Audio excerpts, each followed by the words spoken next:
श्री परमात्मने नमः। ओम वासुदेवाय नमः। ओम व्यासदेवाय नमः। ओम जगन्नाथ दासाय नमः। हे माँ सरस्वती तमें कंठरे बस, माँ कंठरे बस। अति बड़ी जगन्नाथ दास रचित श्रीमद् भागवत महापुराणर तृतीय स्कंधर आज आम षड्विंश व 26तम अध्याय श्रवण करवा। यही अध्याय महदादी तत्व मानकर भिन्न भिन्न तत्व मानकर उत्पत्ति कथा एठार वर्णना करा जायछि। तेबे आसंतु आरंभ करवा यार प्रथम भाग में पद्यांतरी एवं द्वितीय भाग में यार व्याख्या। तेबे धारावाहिक भाव में शुणापी चैनल टी सब्सक्राइब करूँ एवं फॉलोअप करूँ, फल प्रत्येक अध्याय आपण धारावाहिक भाव में शुणा सक्षम हे। षड्विंश अध्याय।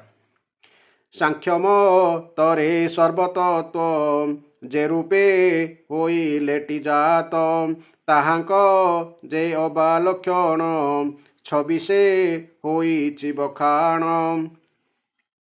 विष्णुक हंति तो समने मनुत नया सन्निधाने।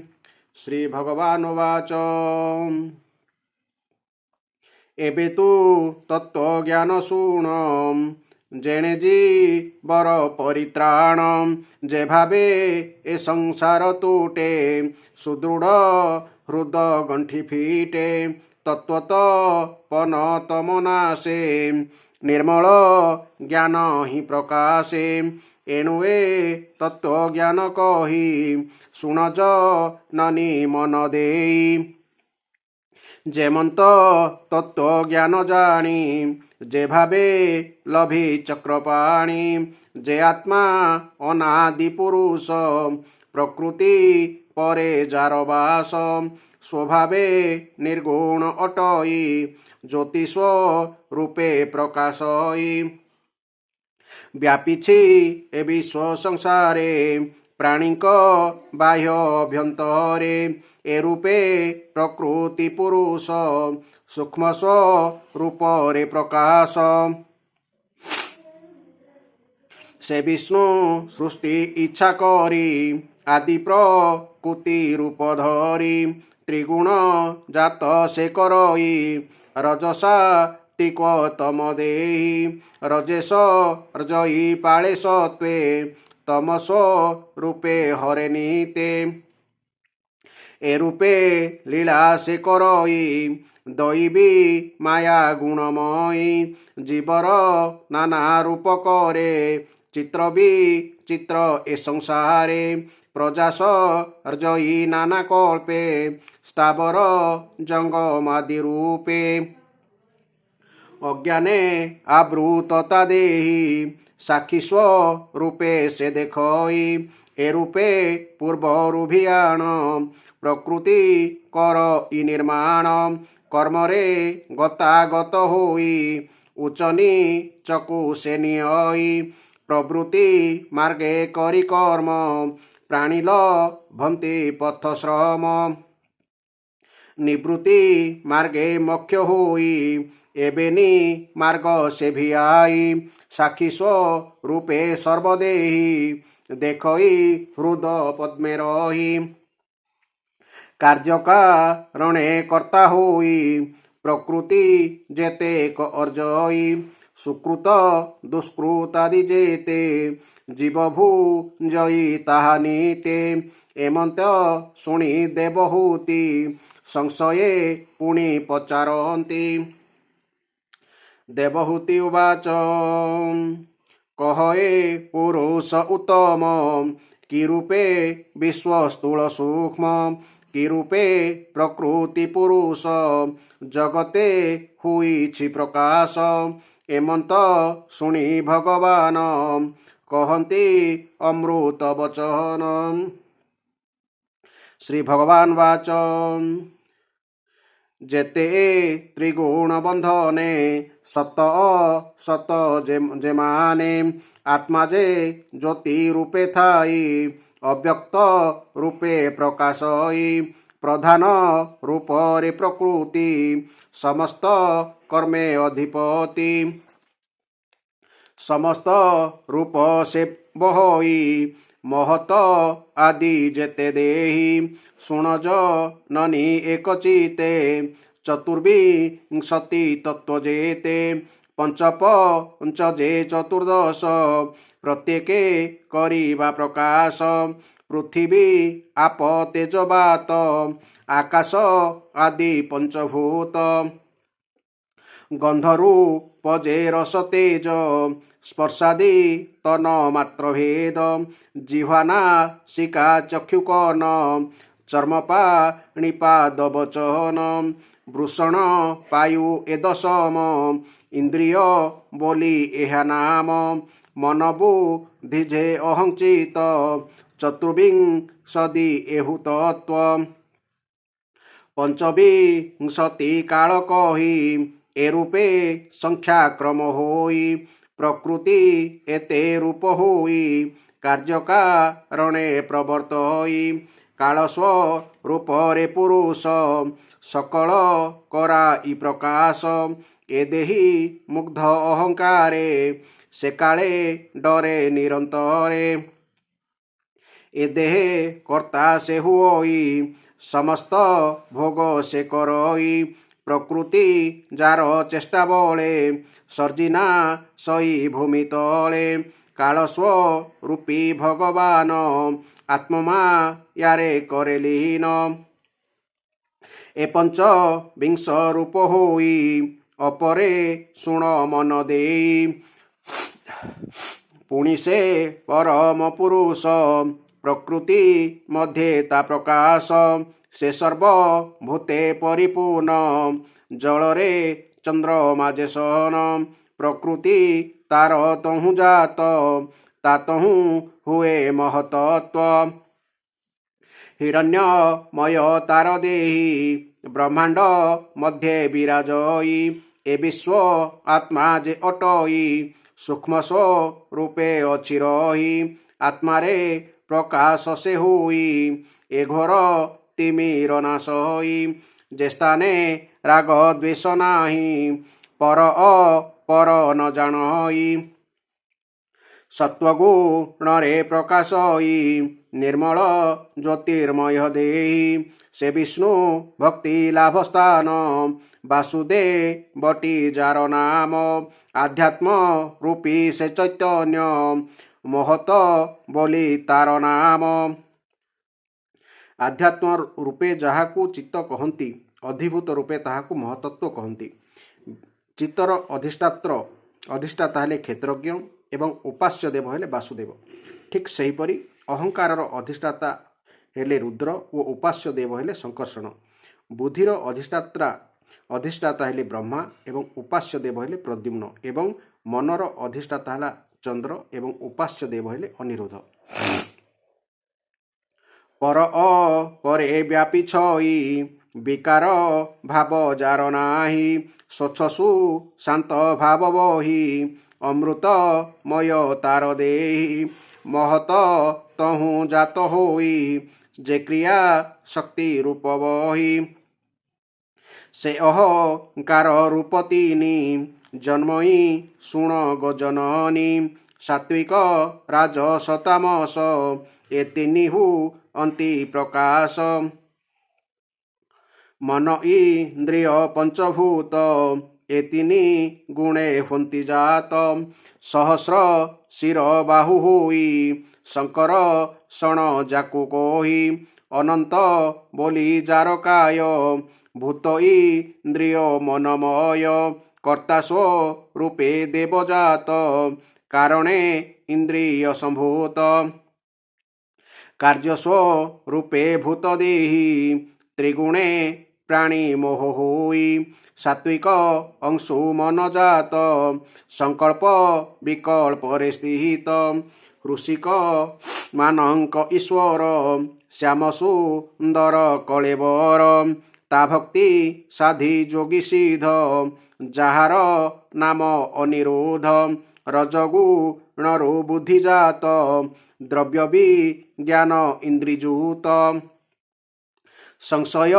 विपर्यासवेनी निश्चय स्मृति निद्रातीनी ए पांच बुद्धिर लक्षण ଏବେ ତୁ ଜନନୀ ଗୋ ଶୁଣ। ବିପର୍ଯ୍ୟାସ ଅର୍ଥାତ୍ ବିପରୀତ ଜ୍ଞାନ ବା ଭ୍ରାନ୍ତ ଧାରଣ। ରାଜସ ଅହଙ୍କାରୁ ପୁଣ ଜାତହୁ ଅନ୍ତି ଇନ୍ଦ୍ରିଗଣ। କ୍ରିୟାଜ୍ଞାନରେ ଇନ୍ଦ୍ରିଗଣ ଯେ ଯାହା ମାର୍ଗେ ପ୍ରବର୍ତ୍ତନ। ସେ ପ୍ରାଣ କ୍ରିୟା ଶକ୍ତି ବଳେ ଭୋଗଭୁ ଜୟୀ କୁତୁହଳେ। ବୁଦ୍ଧି ବି ଜ୍ଞାନ ଶକ୍ତି ବଳେ ଧାରଣା করে সুনিশ্চলে। তামস গুণে পঞ্চমাত্র বিষ্ণুর অংশে সে সম্ভূত। আকাশ গুণু শ্রোত্র হই শব্দ সংগ্রহ করই। শ্রোত্র অর্থাৎ কর্ণ।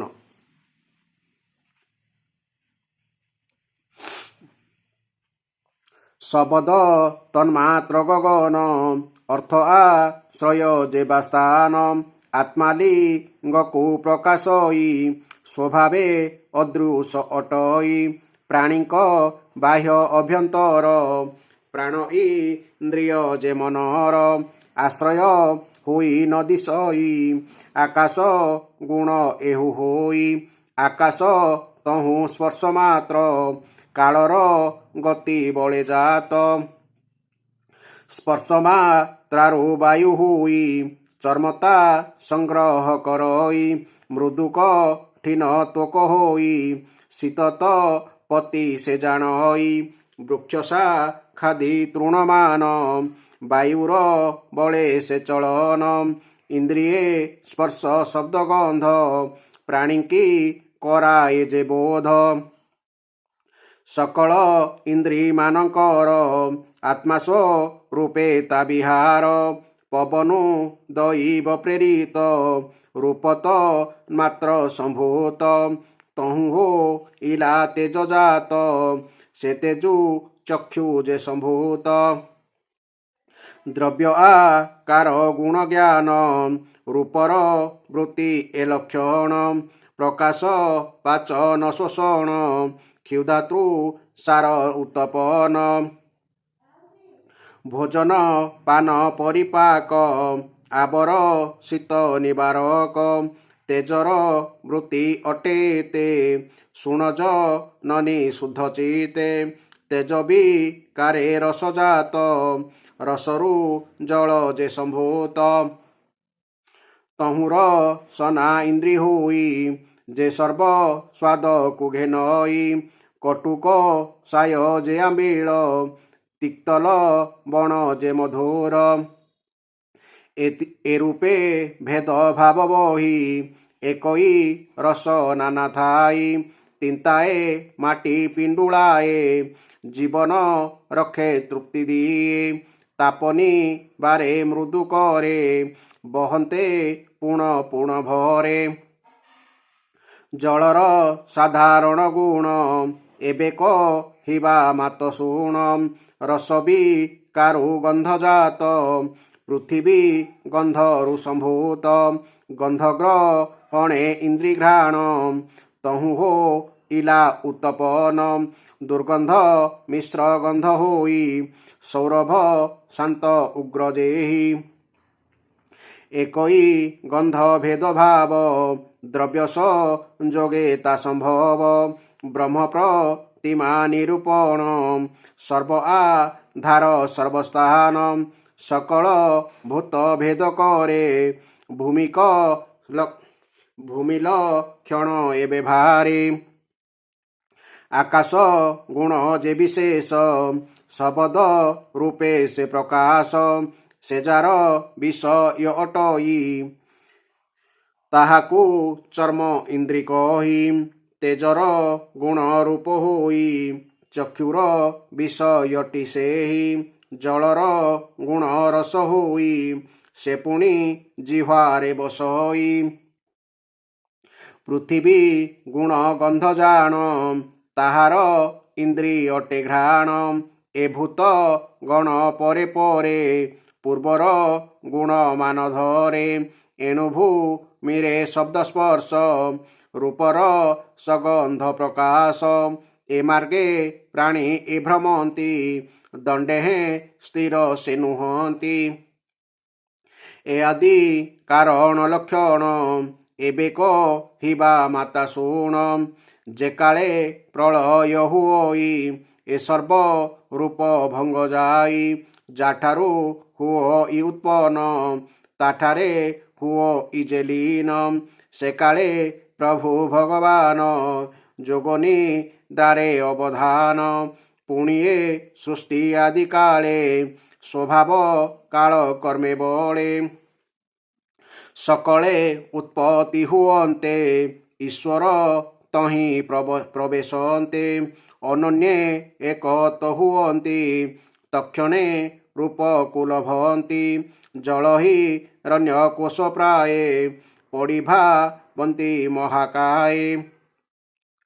କେତେହେଁ କାଳେ ତହୁଁ ଜାତ ସହସ୍ର ଶିର ଯେ ଅନନ୍ତ ଜଳସ ୟନ ସେ ଆନନ୍ଦେ ବ୍ରହ୍ମାଜ ନୁଇଲେ ନାଭି ପଦ୍ମେ। ସୃଷ୍ଟିର ଅଧିପତି ସେହି ବିଷ୍ଣୁର ଆଦି ରୂପ ଯେହି ଯେ ଅଂଶୁ ତାର ଯେ ବାଜାତ ବିରାଟ ରୂପ ଶୁଣ ମାତ। ବଚନୁ ଅଗ୍ନି ଜାତ ହୋଇ ନାସାରୁ ପ୍ରାଣ ଉପୁଜଇ ଘ୍ରାଣରୁ ବାୟୁ ଉତ୍ତୁପନ ଚକ୍ଷୁରୁ ଜନ୍ମିଲା ତପନ। କର୍ଣ୍ଣରୁ ଦିଗମାନ ହୋଇ ଇନ୍ଦ୍ରାଦି ଦଶ ଦେବେ ଯହିଁ ଚର୍ମ ଉପରେ ଲୋମମାନ ଔଷଧି ଗଣ ତାକୁ ଜାଣ। ତାରେ ତ ଆପ ଯେ ଅଟଇ ଗୁହ୍ୟତା ମୃତ୍ୟୁ ଲୋକ କହି ଭୁଜେ ତା ହାର ଇନ୍ଦ୍ର ବସେ ତା ସର୍ବ ଗତି ହୃଷିକେଶେ। ନାଭିଆ ଶ୍ରିତ ଶିରାକୂଳ ଏ ସର୍ବ ନଦୀଙ୍କର ମୂଳ ଉଦରେ ସମୁଦ୍ର ଅଛଇ କ୍ଷୁଧାପି ପାଶା ଅଗ୍ନି ବହି ମନହୃ ଦରୁ ଜାତ ହୋଇ ବିଷୟ ଭେଦ ସେ କରଇ। ମନର ପରେ ବୁଦ୍ଧି ଜାତ ସେ ବୁଦ୍ଧି ମହତୁ ସମ୍ଭୂତ ଏତେ ପ୍ରକାରେ ଜାତ ହୋଇ ବିରାଟ ତେବେ ନ ଉଠଇ। ଏ ଚତୁର୍ଦଶ ଲୋକ ସ୍ଥିତି ବିରାଟ ଅଙ୍ଗରେ ରହନ୍ତି ଯେ ସ୍ଥାନୁ ଯେ ବା ଜାତ ହୋଇ ସେ ଅଙ୍ଗେ ସେହୁ ବିଶ୍ରାମଇ। କ୍ଷେତ୍ରଜ୍ଞ ରୂପେ ଆତ୍ମା ଥାଇ ଯେବେ ସେ ଶରୀରେ ପଶଇ ତେବେ ସେ ଚେତନାକୁ ପାଇ ବିରାଟ ଜଳରୁ ଉଠଇ। କାର୍ଯ୍ୟକାରଣେ ଇନ୍ଦ୍ରିଗଣ ଆତ୍ମାଙ୍କୁ କରାନ୍ତି ଭ୍ରମଣ ଏଭାବେ ଜାଣି ମୋର ପାଦେ ଯେ ବାଭ ଜୟୀ ଅପ୍ରମାଦେ। ଏ ଭବ ଜଳୁ ସେ ତରଇ ଏ ମାୟା ତାକୁ ନ ଲାଗଇ। ତୃତୀୟ ସ୍କନ୍ଧେ ଭାଗବତ ଅମୃତ ରସମୟ ଗୀତ ସୁଜନ ଜନେ ଏଣେ ରସ କହିଲା ଜଗନ୍ନାଥ ଦାସ। ଇତି ଶ୍ରୀମଦ୍ଭାଗବତେ ମହାପୁରାଣେ ପରମହଂସ ସଂହିତାୟାଂ ତୃତୀୟ ସ୍କନ୍ଧେ କାପିଲେୟ ତତ୍ତ୍ୱ ସମାମ୍ନୟେ ଷଡ଼୍ବିଂଶୋ ଅଧ୍ୟାୟଃ।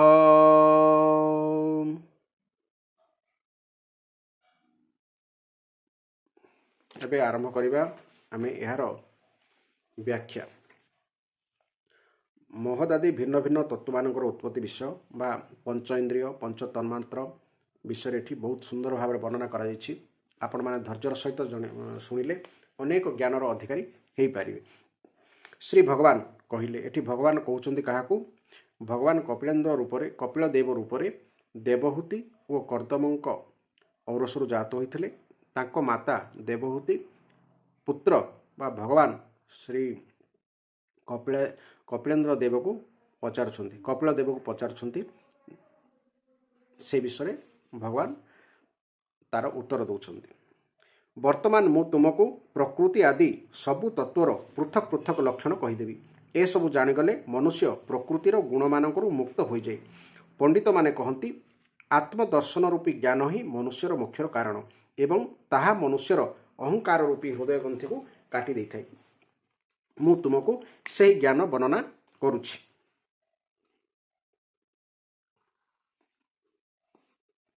ଏହି ସମଗ୍ର ଜଗତରେ ଯାହା ସର୍ବତ୍ର ବ୍ୟାପୀ ରହିଛି ତାହା ଯାହାଦ୍ୱାରା ଏହି ଜଗତ ପ୍ରକାଶିତ ହେଉଛି ସେହି ଆତ୍ମା ହିଁ ହେଉଛି ପୁରୁଷ। ତାହା ଅନାଦି, ନିର୍ଗୁଣ, ପ୍ରକୃତିର ଅତୀତ ଏବଂ ସ୍ୱୟଂ ପ୍ରକାଶ। ତାହା ସକଳ ଜୀବଙ୍କ ଅନ୍ତଃକରଣରେ ସ୍ଫୁରିତ ହୁଏ। ସେହି ସର୍ବବ୍ୟାପକ ପୁରୁଷ ତା ପାଖକୁ ଲୀଳା ବିଳାସ ପୂର୍ବକ ଆସୁଥିବା ଅବ୍ୟକ୍ତ ଓ ତ୍ରିଗୁଣାତ୍ମିକା ବୈଷ୍ଣବୀ ମାୟାକୁ ସ୍ୱେଚ୍ଛାରେ ସ୍ୱୀକାର କଲା। ଲୀଳାପରାୟଣ ପ୍ରକୃତି ନିଜର ସତ୍ତ୍ୱ ଆଦି ଗୁଣମାନଙ୍କ ଦ୍ୱାରା ସେହି ଗୁଣମାନଙ୍କରେ ଅନୁରୂପ ପ୍ରଜା ସୃଷ୍ଟି ହେଲା। ତାହା ଦେଖି ପୁରୁଷ ଜ୍ଞାନକୁ ଆବୃତ କରିଦେଉଥିବା ସେହି ମାୟାର ଆବରଣ ଶକ୍ତି ଦ୍ୱାରା ମୋହିତ ହୋଇଗଲା ଓ ନିଜର ସ୍ୱରୂପକୁ ଭୁଲିଗଲା। ଏପରି ଭାବରେ ନିଜଠାରୁ ଭିନ୍ନ ପ୍ରକୃତି ହିଁ ନିଜର ସ୍ୱରୂପ ବୋଲି ବୁଝିବାରୁ ପୁରୁଷ ନିଜକୁ ପ୍ରକୃତିର ଗୁଣମାନଙ୍କ ଦ୍ୱାରା ସମ୍ପାଦିତ କର୍ମଗୁଡ଼ିକର କର୍ତ୍ତା ବୋଲି ମାନିଲା। ଏହି କର୍ତ୍ତୃତ୍ୱ ଅଭିମାନ ହେତୁ ହିଁ ଅକର୍ତ୍ତା, ସ୍ୱାଧୀନ, ସାକ୍ଷୀ ଓ ଆନନ୍ଦ ସ୍ୱରୂପ ପୁରୁଷକୁ ବା ଜୀବକୁ ଜନ୍ମ ମୃତ୍ୟୁ ରୂପ ବନ୍ଧନ ଏବଂ ପରତନ୍ତ୍ରତା ଭୋଗିବାକୁ ପଡ଼ୁଛି। କାର୍ଯ୍ୟରୂପୀ ଶରୀର ଓ କାରଣରୂପୀ ଇନ୍ଦ୍ରିୟଙ୍କ ଦ୍ୱାରା ଯାହା କିଛି କ୍ରିୟା ସଂଘଟିତ ହୁଏ, ପଣ୍ଡିତଜନ ସେହି ସବୁ କ୍ରିୟା ହେବାରେ ପ୍ରକୃତିକୁ ହିଁ କାରଣ ବୋଲି ମାନିଥାନ୍ତି। କିନ୍ତୁ ପୁରୁଷ ବା ଜୀବ ନିଜେ ପ୍ରକୃତିରୁ ଅତୀତ ହୋଇ ମଧ୍ୟ ସେହି କ୍ରିୟା ସଙ୍ଗେ ସମ୍ବନ୍ଧ ସ୍ଥାପନ କରି ସୁଖ ଦୁଃଖ ଭୋଗିବାର କାରଣ ହୋଇଯାଏ। ଦେବହୂତି କହିଲେ, ହେ ପୁରୁଷୋତ୍ତମ, ଏହି ଜଗତରେ ସ୍ଥୂଳ ଓ ସୂକ୍ଷ୍ମ କାର୍ଯ୍ୟ ଯାହାଙ୍କ ସ୍ୱରୂପ ଏବଂ ଯେଉଁମାନେ ଏହି ଜଗତର କାରଣ, ସେହି ପ୍ରକୃତି ଓ ପୁରୁଷଙ୍କ ଲକ୍ଷଣ ମୋତେ ବୁଝାଇ କହନ୍ତୁ। ଶ୍ରୀ ଭଗବାନ କହିଲେ, ଯାହା ତ୍ରିଗୁଣାତ୍ମକ, ଅବ୍ୟକ୍ତ, ନିତ୍ୟ ଓ କାର୍ଯ୍ୟ କାରଣ ସ୍ୱରୂପ ତଥା ସ୍ୱୟଂ ନିର୍ବିଶେଷ ହୋଇ ସକଳ ବିଶେଷ ଧର୍ମର ଆଶ୍ରୟ, ସେହି ପ୍ରଧାନ ନାମକୁ ତତ୍ତ୍ୱକୁ ପ୍ରକୃତି କୁହାଯାଏ। ପଞ୍ଚ ମହାଭୂତ, ପଞ୍ଚ ତନ୍ମାତ୍ର, 4 ଅନ୍ତଃକରଣ ଓ 10 ଇନ୍ଦ୍ରିୟ, ଏହି 24 ତତ୍ତ୍ୱ ସମୂହକୁ ବିଦ୍ୱାନମାନେ ପ୍ରକୃତିର କାର୍ଯ୍ୟ ବୋଲି କହନ୍ତି ବା ମାନନ୍ତି। ସେମାନେ କ୍ଷିତି ଅର୍ଥ ମାଟି, ଅପ୍ ଅର୍ଥ ଜଳ, ତେଜ ଅର୍ଥ ଉତ୍ତାପ, ମରୁତ୍ ଅର୍ଥ ବାୟୁ ଓ ବ୍ୟୋମ ବା ଅର୍ଥ ଆକାଶ, ଏହି ପାଞ୍ଚଟିକୁ ପଞ୍ଚ ମହାଭୂତ ବୋଲି କହନ୍ତି ଏବଂ ଗନ୍ଧ, ରସ, ରୂପ, ସ୍ପର୍ଶ ଓ ଶବ୍ଦ, ଏହି ପାଞ୍ଚଟିକୁ ପଞ୍ଚ ତନ୍ମାତ୍ର ବୋଲି କହନ୍ତି।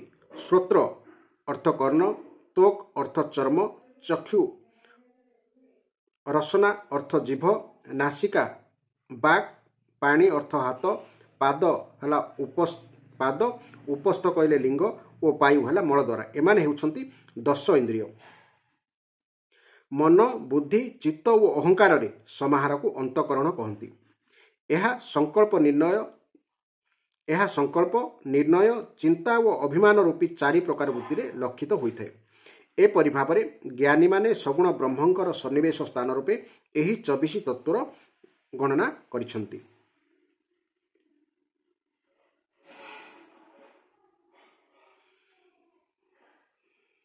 ଏହି 24ଟି ଛଡ଼ା କାଳ ହେଉଛି 25ତମ ତତ୍ତ୍ୱ। କେତେକ ଲୋକ କାଳକୁ ପୁରୁଷଠାରୁ ଭିନ୍ନ ତତ୍ତ୍ୱ ବୋଲି ଗ୍ରହଣ ନ କରି ତାହାକୁ ପୁରୁଷର ପ୍ରଭାବ ଅର୍ଥାତ୍ ଈଶ୍ୱରଙ୍କର ସଂହାରକାରିଣୀ ଶକ୍ତି ବୋଲି ମଧ୍ୟ କହନ୍ତି। ଯେଉଁ ଜୀବ ମାୟାର କାର୍ଯ୍ୟରୂପ ଦେହ ଆଦିରେ ଆତ୍ମାଭିମାନ ରଖେ ଏବଂ ତା ଫଳରେ ମୋହିତ ହୋଇ ନିଜକୁ କର୍ତ୍ତା ବୋଲି ଭାବେ, ତାହାକୁ ନିରନ୍ତର କାଳ ଭୟ ଗ୍ରାସ କରି ରଖେ। ହେ ମନୁପୁତ୍ରୀ, ଯାହାଙ୍କ ପ୍ରେରଣାରେ ଗୁଣମାନଙ୍କର ସାମ୍ୟାବସ୍ଥା ରୂପକ ନିର୍ବିଶେଷ ପ୍ରକୃତିରେ ଗତି ଉତ୍ପନ୍ନ ହୁଏ, ବାସ୍ତବରେ ସେହି ପୁରୁଷ ରୂପ ଭଗବାନ ହିଁ କାଳ ବୋଲି କଥିତ ହୁଅନ୍ତି। ଏପରି ଭାବରେ ଯେ ନିଜେ ମାୟା ଦ୍ୱାରା ସକଳ ପ୍ରାଣୀଙ୍କ ଭିତରେ ଜୀବ ରୂପରେ ଓ ବାହାରେ କାଳ ରୂପରେ ବ୍ୟାପି ରହିଛନ୍ତି, ସେହି ଭଗବାନ ହିଁ ହେଉଛନ୍ତି 25ତମ ତତ୍ତ୍ୱ। ଜୀବମାନଙ୍କର ଅଦୃଷ୍ଟ ଦ୍ୱାରା ସେମାନଙ୍କର ଉତ୍ପତ୍ତି ସ୍ଥାନ ମାୟାର ଗୁଣମାନଙ୍କର କ୍ଷୋଭ ବା ଆଲୋଡ଼ନ ସୃଷ୍ଟି ହୋଇଗଲାରୁ ପରମ ପୁରୁଷ ଭଗବାନ ସେହି ମାୟାରେ ନିଜର ଚିତ୍ ଶକ୍ତି ରୂପ ବୀର୍ଯ୍ୟ ସ୍ଥାପନ କରିଦେଲେ। ତେଣୁ ସେଥିରୁ ବା ମାୟାରୁ ତେଜମୟ ମହତ୍ତତ୍ଵ ଉତ୍ପନ୍ନ ହେଲା। ମହତ୍ତତ୍ଵ ହେଉଛି ଲୟ ବିକ୍ଷେପରୁ ଅତୀତ ଓ ଜଗତର ଅଙ୍କୁର ସ୍ୱରୂପ। ମହତ୍ତତ୍ଵ ନିଜ ମଧ୍ୟରେ ରହିଥିବା ବିଶ୍ୱକୁ ପ୍ରକଟ କରିବା ନିମନ୍ତେ ତାର ସ୍ୱରୂପକୁ ଆଚ୍ଛାଦିତ କରି ରଖିଥିବା ପ୍ରଳୟକାଳୀନ ଅନ୍ଧକାରକୁ ନିଜର ତେଜରେ ଦୂରୀଭୂତ କରିଦେଲା। ଅର୍ଥାତ୍ ମହତ୍ତତ୍ଵ ପ୍ରକଟ ହେଉ ହେଉ ସେହି ଅନ୍ଧକାର ନଷ୍ଟ ହୋଇଗଲା। ସତ୍ୱଗୁଣମୟ ସ୍ୱଚ୍ଛ, ଶାନ୍ତ ଓ ଭଗବାନଙ୍କ ଉତ୍ପତ୍ତିର ସ୍ଥାନ ରୂପ ଚିତ୍ତ ହିଁ ହେଉଛି ମହତ୍ତତ୍ଵ। ତାହାକୁ ବାସୁଦେବ କୁହାଯାଏ। ଯାହାକୁ ଆଧ୍ୟାତ୍ମ ବାସୁଦେବ ଅର୍ଥାତ୍ ଯାହାକୁ ଆଧ୍ୟାତ୍ମରେ ବା ଦେହ ଅଭ୍ୟନ୍ତରରେ ବସ୍ତୁ ରୂପେ ଚିତ୍ତ କହନ୍ତି। ଅଧିଭୂତରେ ବା ଦେହର ବାହ୍ୟ ବସ୍ତୁ ରୂପେ ତାହାକୁ ମହତତ୍ଵ କୁହାଯାଏ। ଚିତ୍ତର ଅଧିଷ୍ଠାତ୍ରା କ୍ଷେତ୍ରଜ୍ଞ ଓ ଉପାସ୍ୟ ଦେବ ହେଲେ ବାସୁଦେବ। ସେହିପରି ଅହଙ୍କାରର ଅଧିଷ୍ଠାତ୍ରା ରୁଦ୍ର, ଉପାସ୍ୟ ଦେବ ଶଙ୍କର୍ଷଣ। ବୁଦ୍ଧିର ଅଧିଷ୍ଠାତା ହେଲେ ବ୍ରହ୍ମା, ଉପାସ୍ୟ ଦେବ ହେଲେ ପ୍ରଦ୍ୟୁମ୍ନ ତଥା ମନର ଅଧିଷ୍ଠାତ୍ରା ହେଲେ ଚନ୍ଦ୍ର ଏବଂ ଉପାସ୍ୟ ଦେବ ହେଲେ ଅନିରୁଦ୍ଧ। ପୃଥିବୀ ଆଦି ଅନ୍ୟ ପଦାର୍ଥର ସଂସର୍ଗରେ ଆସିବା ପୂର୍ବରୁ ନିଜର ସ୍ୱାଭାବିକ ଅବସ୍ଥାରେ ଜଳ ଯେପରି ଅତ୍ୟନ୍ତ ସ୍ୱଚ୍ଛ, ବିକାର ଶୂନ୍ୟ ଏବଂ ଶାନ୍ତ ହୋଇଥାଏ, ଚିତ୍ତ ସେହିପରି ନିଜର ସ୍ୱାଭାବିକ ଅବସ୍ଥାରେ ସ୍ୱଚ୍ଛ, ବିକାର ଶୂନ୍ୟ ଓ ସମ୍ପୂର୍ଣ୍ଣ ଶାନ୍ତ ହୋଇଥାଏ। ଏହା ହେଉଛି ବୃତ୍ତିର ସମନ୍ୱିତ ଚିତ୍ତର ଲକ୍ଷଣ। ତାପରେ ଭଗବାନଙ୍କର ବୀର୍ଯ୍ୟ ରୂପ ଚିତ୍ ଶକ୍ତିରୁ ଉତ୍ପନ୍ନ ହେଉଥିବା ମହତ୍ତତ୍ଵ ବା ବିକୃତ ବା ରୂପାନ୍ତରିତ ହୋଇଯିବାରୁ ସେଥିରେ କ୍ରିୟାଶକ୍ତି ପ୍ରଧାନ ଅହଙ୍କାର ଉତ୍ପନ୍ନ ହେଲା। ଅହଙ୍କାର ହେଉଛି ବୈକାରିକ, ତୈଜସ ଓ ତାମସିକ ଭେଦରେ ତିନି ପ୍ରକାର। ସେଥିରୁ ଯଥାକ୍ରମେ ମନ, ଇନ୍ଦ୍ରିୟ ଓ ପଞ୍ଚ ମହାଭୂତର ଉତ୍ପତ୍ତି ହେଲା। ଏହି ଭୂତ, ଇନ୍ଦ୍ରିୟ ଓ ମନରୂପ ଅହଙ୍କାରକୁ ହିଁ ପଣ୍ଡିତମାନେ ସାକ୍ଷାତ୍ ଶଙ୍କର୍ଷଣ ନାମକ ସହସ୍ରଶିର ଅନନ୍ତ ଦେବ କହନ୍ତି। ଏହି ଅହଙ୍କାର ଲକ୍ଷଣ ହେଲା ଦେବତା ରୂପରେ କର୍ତ୍ତୃତ୍ୱ, ଇନ୍ଦ୍ରିୟ ରୂପରେ କରଣତ୍ୱ ଏବଂ ପଞ୍ଚ ମହାଭୂତ ରୂପରେ କାର୍ଯ୍ୟତ୍ୱ। ସତ୍ତ୍ୱ ଆଦି ଗୁଣମାନଙ୍କ ସମ୍ବନ୍ଧକୁ ଧରି ଶାନ୍ତତ୍ୱ, ଘୋରତ୍ୱ ଓ ମୂଢ଼ତ୍ୱ ମଧ୍ୟ ହେଉଛି ଅହଙ୍କାରର ଲକ୍ଷଣ। ଉପରୋକ୍ତ ତିନି ପ୍ରକାର ଅହଙ୍କାର ମଧ୍ୟରୁ ବୈକାରିକ ହେଲା ସାତ୍ତ୍ୱିକ। ଅହଙ୍କାର ବିକୃତ ରୂପାନ୍ତରିତ ହେବା ଫଳରେ ସେଥିରୁ ମନ ଉତ୍ପନ୍ନ ହେଲା। ମନର ବିକଳ୍ପ ସଂକଳ୍ପ ବିକଳ୍ପରୁ ବିଭିନ୍ନ କାମନା ଉତ୍ପନ୍ନ ହୁଏ।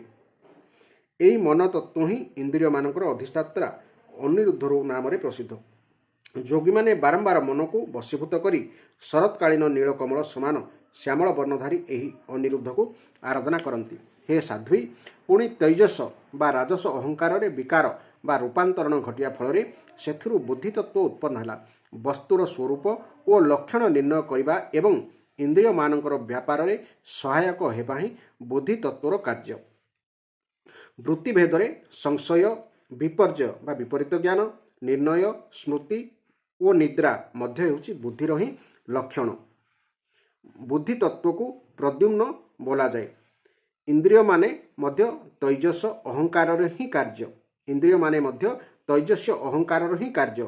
ଦୁଇ ପ୍ରକାର ଇନ୍ଦ୍ରିୟ ରହିଛି, ଯଥା କର୍ମେନ୍ଦ୍ରିୟ ଆଉ ଗୋଟେ ହେଲା ଜ୍ଞାନେନ୍ଦ୍ରିୟ।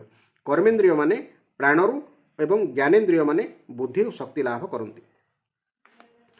ଭଗବାନଙ୍କର ଚେତନ ଶକ୍ତିର ପ୍ରେରଣାରେ ତାମସ ଅହଙ୍କାରରେ ବିକାର ବା ରୂପାନ୍ତରଣ ଘଟିବାରୁ ସେଥିରୁ ଶବ୍ଦ ତନ୍ମାତ୍ର ଆବିର୍ଭୂତ ହେଲା। ଶବ୍ଦ ତନ୍ମାତ୍ରରୁ ଆକାଶ ତଥା ଶବ୍ଦର ଜ୍ଞାନ କରାଉଥିବା ଶ୍ରୋତେନ୍ଦ୍ରିୟ ଉତ୍ପନ୍ନ ହେଲା। ବିଦ୍ୱାନମାନଙ୍କ ମତରେ ବସ୍ତୁ ବିଷୟରେ ଜ୍ଞାନ ବା ଧାରଣା ଆଣିଦେବା, ଦୃଷ୍ଟିର ବାହାରେ ବା ପରଦା ପଛରେ ଥିବା ବକ୍ତା ବିଷୟରେ ଜ୍ଞାନ ଆଣିଦେବା ତଥା ଆକାଶର ସୂକ୍ଷ୍ମ ରୂପ ହେବା, ଏସବୁ ହେଉଛି ଶବ୍ଦର ଲକ୍ଷଣ। ଜୀବମାନଙ୍କୁ ସ୍ଥାନ ଦେବା ବା ଅବକାଶ ଦେବା, ସମସ୍ତଙ୍କର ବାହାରେ ଓ ଭିତରେ ରହିବା ତଥା ପ୍ରାଣ, ଇନ୍ଦ୍ରିୟ ଓ ମନର ଆଶ୍ରୟ ହେବା ହେଉଛି ଆକାଶର ବୃତ୍ତିରୂପୀ ଲକ୍ଷଣ। ତାପରେ ଶବ୍ଦ ତନ୍ମାତ୍ରର କାର୍ଯ୍ୟ ଆକାଶରେ କାଳ ପ୍ରଭାବରେ ରୂପାନ୍ତରଣ ହେବାରୁ ସ୍ପର୍ଶ ତନ୍ମାତ୍ର ଉତ୍ପନ୍ନ ହେଲା। ସେଥିରୁ ବାୟୁ ତଥା ସ୍ପର୍ଶ ଗ୍ରହଣ କରୁଥିବା ତ୍ୱଗିନ୍ଦ୍ରିୟ ବା ଚର୍ମ ଉତ୍ପନ୍ନ ହେଲା। କୋମଳତା, କଠିନତା, ଶୀତଳତା, ଉଷ୍ମତା ଓ ବାୟୁର ସୂକ୍ଷ୍ମ ରୂପ ହେବା, ଏସବୁ ହେଉଛି ସ୍ପର୍ଶର ଲକ୍ଷଣ। ବୃକ୍ଷ ଶାଖାମାନଙ୍କୁ ହଲାଇବା, ଶୁଷ୍କ ତୃଣା ଆଦିକୁ ଉଡ଼ାଇ ଆଣି ଜମା କରିଦେବା, ସବୁ ସ୍ଥାନରେ ପହଞ୍ଚି ପାରିବା, ଗନ୍ଧ ଆଦିକୁ ଘ୍ରାଣାଦି ଇନ୍ଦ୍ରିୟମାନଙ୍କ ପାଖକୁ ନେଇ ଆସିବା ତଥା ଶବ୍ଦକୁ ଶ୍ରବଣେନ୍ଦ୍ରିୟ ପାଖକୁ ନେଇ ଆସିବା ଓ ସମସ୍ତ ଇନ୍ଦ୍ରିୟକୁ କାର୍ଯ୍ୟଶକ୍ତି ଦେବା, ଏସବୁ ହେଉଛି ବାୟୁର ବୃତ୍ତିମାନଙ୍କର ଲକ୍ଷଣ। ତାପରେ ଦୈବୀ ପ୍ରେରଣାରୁ ସ୍ପର୍ଶ ତନ୍ମାତ୍ର ବିଶିଷ୍ଟ ବାୟୁରେ ରୂପାନ୍ତର ଘଟିବାରୁ ସେଥିରୁ ରୂପ ତନ୍ମାତ୍ର ଜାତ ହେଲା ଏବଂ ସେଥିରୁ ତେଜ ଓ ରୂପ ଉପଲବ୍ଧି କରାଉଥିବା ନେତେନ୍ଦ୍ରିୟ ଆବିର୍ଭୂତ ହେଲା। ହେ ସାଧ୍ୱୀ, ବସ୍ତୁର ଆକାର ବୋଧ କରାଇବା, ତାହାର ଗୁଣ ବିଷୟରେ ଜ୍ଞାନ କରାଇବା, ଦ୍ରବ୍ୟର ଆକାର, ପ୍ରକାର, ପରିମାଣ ରୂପରେ ଉପଲକ୍ଷିତ ହେବା ଏବଂ ତେଜର ସ୍ୱରୂପଭୂତ ହେବା, ଏସବୁ ହେଉଛି ରୂପ ତନ୍ମାତ୍ରର ବୃତ୍ତି। ଆଲୋକ ପ୍ରଦାନ କରିବା, ଶୀତଳତା ନିବାରଣ କରିବା, ଶୁଖାଇବା, କ୍ଷୁଧା ତୃଷା ଜାତ କରାଇବା ଓ ସେଗୁଡ଼ିକୁ ନିବୃତ୍ତି ନିମନ୍ତେ ଖାଦ୍ୟ ଓ ଜଳ ଗ୍ରହଣ କରିବା, ଏସବୁ ହେଉଛି ତେଜର ବା ଅଗ୍ନିର ବୃତ୍ତି।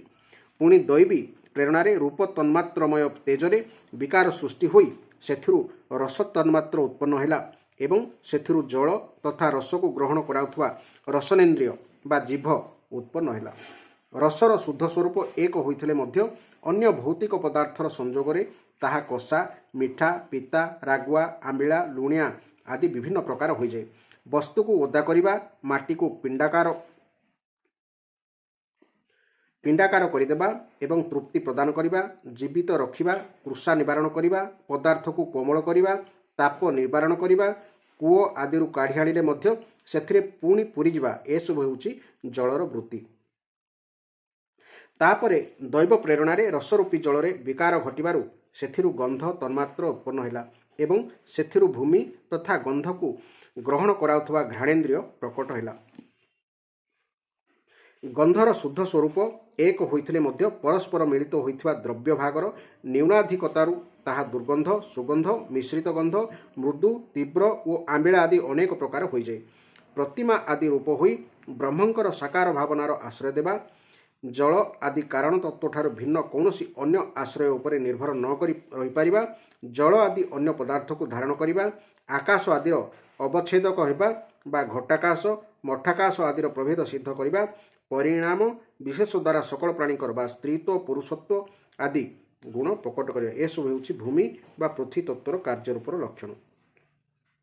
आकाशर विशेष गुण शब्द जହାର विषय ताहा हेउछि श्रोतेन्द्रिय कारण वायुर विशेष गुण स्पर्श जହାର विषय ताहा हेउछि त्वगिंद्रिय तेजर विशेष गुण रूप जହାର विषय हेउछि नेत्रेन्द्रिय एवं जलर विशेष गुण हेउछि रस जହାର विषय ताहा हेउछि रसनेन्द्रिय एवं पृथ्वीर विशेष गुण हला गंध जହାର विषय हेउछि घ्राणेन्द्रिय। वायु आदि कार्य तत्व आकाश आदि कारण तत्व रहिथिबारु वायु आदि आकाश आदिर लक्षण मध्य अंतर्गत होई रहिଥାଏ। ସେହି दृष्टि समस्त महाभूतर गुण शब्द स्पर्श रूप रस गंध एकाधारे केवल पृथ्वी तत्व देखा मिले। जेतेबेले महतत्व अहंकार और पंचभूत यही सात तत्व परस्पर मिशी न पारि पृथक पृथक हो रहीगले सेतेबेले जगतर आदिकरण श्री नारायण काल अदृष्ट और सत्व आदि गुणमान सहित से सब तत्व प्रवेश करगले। परमात्मा प्रवेश करिया फल से तत्व माने मिलित होई क्रियाशील हेले एवं सही मिलनरु एक जड़ बा अंड उत्पन्न हैला। सही अंडरु विराट पुरुष प्रकट हेले सही अंड को विशेष कहा जाए। सही अंड को चतुर्दिगरे गोटिक उपरे गोटिए होई क्रमशः जल अग्नि वायु आकाश अहंकार और महतत्वर आवरण घेरी रहितला। एथिरु प्रत्येकटी बाह्य आवरण हेउछि तार अंतर्गत आवरणर 10 गुण विस्तृत। सही 6टी आवरण उपरे सप्तम आवरण रूपे प्रधान बा मूल प्रकृति नामक एक बाह्य आवरण रहिछि। सही अंड मध्यरे श्रीहरिंकर स्वरूपभूत चतुर्दश भुवनर विस्तार रहिछि। कारणमय जलरे स्थित सही तेजमय अंडरू उठी आसी विराट पुरुष पुनर्बार सेथिर प्रवेश कले एवं सेथिरे केते प्रकार रंध्र सृष्टि करदेले। तन्मध्यरु सर्वप्रथमे मुखरंध्र प्रकट हैला सेथिरु बाक इंद्रिय तापरे बाकर अधिष्ठाता अग्नि उत्पन्न हैला तापरे नासिकारंध्र प्रकट हैला सेथिरु प्राण सहित घ्राणेन्द्रिय उत्पन्न हैला घ्राण परे घ्राणर अधिष्ठाता वायु उत्पन्न हैला तापरे नेत्र गोलोक रंध्र प्रकट हैला नेत्ररु दर्शनेन्द्रिय प्रकट हैला तापरे ताहार अधिष्ठाता सूर्य उत्पन्न हैला तापरे कर्णरंध्र प्रकट हैला सेथिरु ताहार इंद्रिय बा श्रोत्र ओ ताहार अभिमानी बा अधिष्ठाता दिग देवता प्रकट हेले तापरे सही विराट पुरुषंकर त्वचा बा चर्म उत्पन्न हैला सेथिरु प्रकट हैला लोम निश दाढ़ी तथा शिरर केश तापरे त्वचार अभिमानी रूपे औषधि अर्ण इत्यादि उत्पन्न हैला तापरे लिंग प्रकट हैला सेथिरु वीर्य ओ वीर्य परे लिंगर अभिमानी रूपे आपोदेव बा जल उत्पन्न हैला तापरे मलद्वार उत्पन्न हैला सेथिरु अपान वायु ओ अपान परे ताहार अभिमानी रूपे लोकों को भयभीत करथवा मृत्यु देवता उत्पन्न हेले तापरे हस्त प्रकट हैला सेथिरु बल ओ बल परे हस्तेन्द्रियर अभिमानी रूपे इंद्र उत्पन्न हेले तापरे पाद प्रकट हैला सेथिरु गति ओ तापरे पादेन्द्रियर ଅଭିମାନୀ ରୂପେ ବିଷ୍ଣୁ ଦେବତା ଉତ୍ପନ୍ନ ହେଲେ। ସେହିପରି ବିରାଟ ପୁରୁଷଙ୍କର ନାଡ଼ି ପ୍ରକଟ ହେଲାରୁ ସେଥିରେ ରୁଧିର ଉତ୍ପନ୍ନ ହେଲା, ରୁଧିର ଅର୍ଥ ରକ୍ତ, ଏବଂ ସେଥିରୁ ନଦୀମାନେ ଉତ୍ପନ୍ନ ହେଲେ। ତାପରେ ଉଦର ପ୍ରକଟ ହେଲା, ସେଥିରେ କ୍ଷୁଧା ତୃଷା ଅଭିବ୍ୟକ୍ତ ହେଲା, ଏବଂ ଉଦରର ଅଭିମାନୀ ବା ଅଧିଷ୍ଠାତା ସମୁଦ୍ର ଦେବତା ଉତ୍ପନ୍ନ ହେଲେ। ତାପରେ ତାହାଙ୍କର ହୃଦୟ ଉତ୍ପନ୍ନ ହେଲା, ଏବଂ ହୃଦୟରୁ ମନ ପ୍ରକଟ ହେଲା। ମନ ପରେ ତାହାର ଅଭିମାନୀ ଚନ୍ଦ୍ର ଦେବତା ଉତ୍ପନ୍ନ ହେଲେ। ତାପରେ ହୃଦୟରୁ ହିଁ ବୁଦ୍ଧି ଓ ତାହାପରେ ତାହାର ଅଭିମାନୀ ବ୍ରହ୍ମା ଉତ୍ପନ୍ନ ହେଲେ। ତାହାପରେ ଅହଙ୍କାର ଓ ତାପରେ ତାହାର ଅଭିମାନୀ ରୁଦ୍ର ଦେବତା ଉତ୍ପନ୍ନ ହେଲେ। ତାପରେ ଚିତ୍ତ, ତାହାର ଅଭିମାନୀ ଦେବ କ୍ଷେତ୍ରଜ୍ଞ ପ୍ରକଟ ହେଲେ। କ୍ଷେତ୍ରଜ୍ଞଙ୍କ ଛଡ଼ା ଅନ୍ୟ ସବୁ ଦେବତା ଉତ୍ପନ୍ନ ହୋଇ ମଧ୍ୟ ବିରାଟ ପୁରୁଷଙ୍କୁ ଉଠାଇବାକୁ ଅସମର୍ଥ ହୋଇଯିବାରୁ ତାଙ୍କୁ ଉଠାଇବା ନିମନ୍ତେ ସେହି ଦେବତାମାନେ ପୁନଃ ନିଜ ନିଜର ଉତ୍ପତ୍ତି ସ୍ଥାନରେ ସେମାନଙ୍କ ଉତ୍ପତ୍ତିର କ୍ରମ ଅନୁସାରେ ପ୍ରବେଶ କରିବାକୁ ଲାଗିଲେ।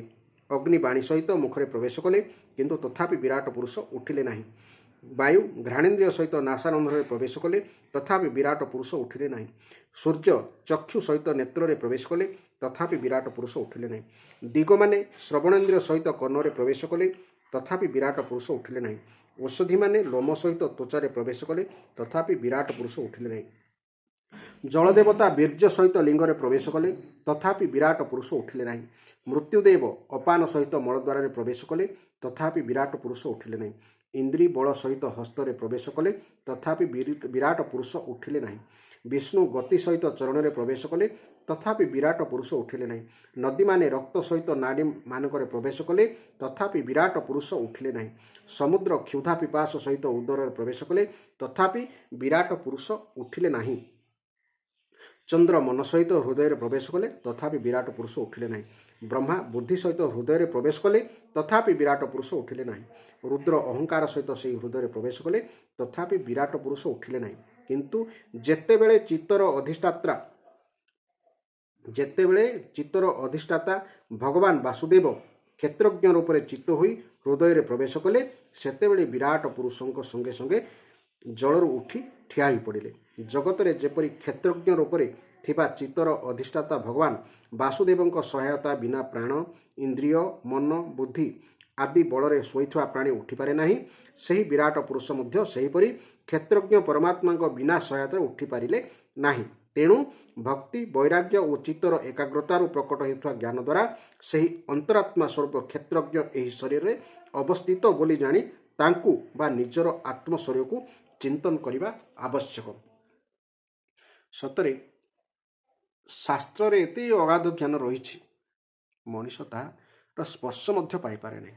କାରଣ ଶହ ଶହ ବର୍ଷ ଧରି ଭାରତରେ ଏମିତି ଏକ ଶିକ୍ଷାର ବ୍ୟବସ୍ଥା ପ୍ରଚଳନ କରାଯାଇଛି, ଯାହାଫଳରେ କି ମଣିଷର ମାନବତା ଉଜ୍ଜୀବିତ ହେବା ବଦଳରେ ମଣିଷର ପଶୁତ୍ୱକୁ ବିକାଶ କରାଯାଉଛି। ଫଳରେ ମାନବତା ଆଜି ଲୋପ ପାଇଯାଉଛି। ଆଉ ଫଳସ୍ୱରୂପ ମଣିଷ ବର୍ତ୍ତମାନ ଆୟୁଷହୀନ ଏବଂ ଅକାଳ ବିୟୋଗ, ଅକାଳ ମୃତ୍ୟୁକୁ ସାମ୍ନା କରୁଛି ଏବଂ ବିଭିନ୍ନ ବିପଦକୁ ମଧ୍ୟ ସାମ୍ନା କରୁଛି। କାରଣ କାଳ ବା ଯୁଗର ପ୍ରଭାବ ମନୁଷ୍ୟ ଉପରେ ବା ପ୍ରାଣୀମାନଙ୍କ ଉପରେ ଅନେସ୍ପତ ଭାଗ ପଡ଼ିଥାଏ। କିନ୍ତୁ ଏକ ଭାଗ ଯଦି ଆମେ ଆଶ୍ରୟ ନେଉ, ତେବେ ଅନେସ୍ପତ ଭାଗ ଯେଉଁ କୁପ୍ରଭାବ ମଣିଷ ଉପରେ ବା ପ୍ରାଣୀ ସମାଜ ଉପରେ ପଡ଼ିପାରେ ନାହିଁ। ତେଣୁ ଚୋରକୁ ଅଭିମାନ କରିକି ଖପରାରେ ଖାଇବା ଅପେକ୍ଷା ନିଜେ ଭାଗବତ ମହାପୁରାଣ ଆଣନ୍ତୁ, ଶ୍ରୀମଦ୍ ଭଗବତ ଗୀତା ଆଣନ୍ତୁ ଏବଂ ଘରେ ଅଧ୍ୟୟନ କରନ୍ତୁ। ଫଳରେ ଆପଣଙ୍କର ଆତ୍ମଜ୍ଞାନ ବା ଜ୍ଞାନ ବହୁତ ଭାଗରେ ବୃଦ୍ଧି ପାଇବ। ଫଳରେ ଭଗବାନ ପ୍ରତି ଆକର୍ଷଣ ଏବଂ ସମାଜ ପ୍ରତି ବିଗିଡ଼ି ଯାଇଥିବା ସମାଜକୁ ସୁଧାରିବା ପାଇଁ ଆପଣ ବି ଜଣେ କର୍ଣ୍ଣ ହୋଇ ଏହି ସମାଜରେ ଠିଆ ହେବେ। ଗଭୀର ତତ୍ତ୍ୱ। ମଣିଷ ଗୋଟେ ଦେଖେ ଶରୀରକୁ କେବଳ ଗୋଟେ ଚଳପ୍ରଚଳ କରୁଥିବା ପ୍ରାଣୀ ହିସାବରେ, କିନ୍ତୁ ଏ ମଣିଷର କେତେ ତତ୍ତ୍ୱ ରହିଛି ତାହା ଶାସ୍ତ୍ରରେ ଅଛି। କୌଣସି ଇତିହାସ, ବିଜ୍ଞାନ, ଭୂଗୋଳ, ଇଂରାଜୀ, ସାହିତ୍ୟ, ଗଣିତରେ ସବୁ ନାହିଁ। ତେଣୁ ମୋର ଅନୁରୋଧ, ଅନ୍ତତଃ ଶାସ୍ତ୍ର ଥରେ ଜୀବନ ହାରିବା ପୂର୍ବରୁ ବା ନିଜ ଜୀବନକୁ